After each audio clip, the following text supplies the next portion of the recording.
Serikali ya Marekani imetangaza kuiweka Tanzania katika kundi la nchi zilizowekewa vikwazo visivyokamilika vya kuingia nchini humo. Taarifa hiyo imetolewa leo Disemba 16 mwaka 2025 na Rais wa Marekani Donald Trump kupitia kurasa zake za mitandao ya kijamii. Tanzania inaungana na nchi nyingine 11 kutoka bara la Afrika ambazo zimewekewa vikwazo na Marekani, zikiwemo Angola, Benini, Ivory Coast, Gaboni, Gambia, Malawi, Mauritania, Nigeria, Senegali, Zambia pamoja na Zimbabwe. Kwa mujibu wa tangazo hilo, uamuzi huo umetokana na baadhi ya Watanzania kutozingatia masharti ya visa za kuingia nchini Marekani na kupelekea zuio hilo kufuatia taarifa ya wakazi waliopitiliza muda iliyoonyesha kuwa kuna kiwango kikubwa cha raia wa Tanzania ambao wanakaa nchini Marekani kinyume cha sheria kwa zaidi ya muda ulioruhusiwa na visa zao.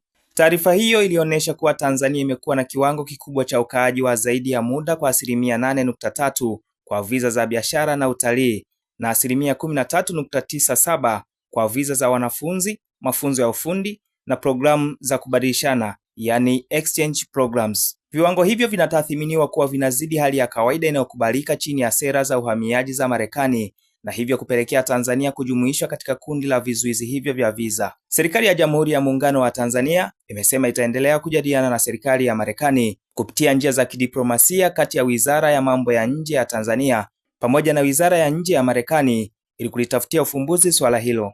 Mimi ni Yohana Mashauri na hizi ni ripoti za Open Online Media.